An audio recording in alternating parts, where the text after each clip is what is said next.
Sudarlun, Kerung Isep di Kecamatan Betung, Nagan Raya menjadi salah satu objek wisata yang ramai dikunjungi warga untuk berlibur.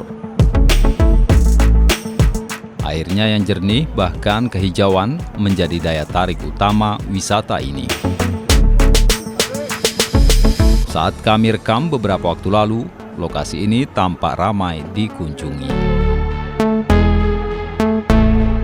Pemkab Nagan Raya sendiri menyebut Kerung Isep sebagai salah satu objek wisata andalan daerah tersebut dengan sumber air yang berasal dari kawasan perbukitan di kecamatan setempat.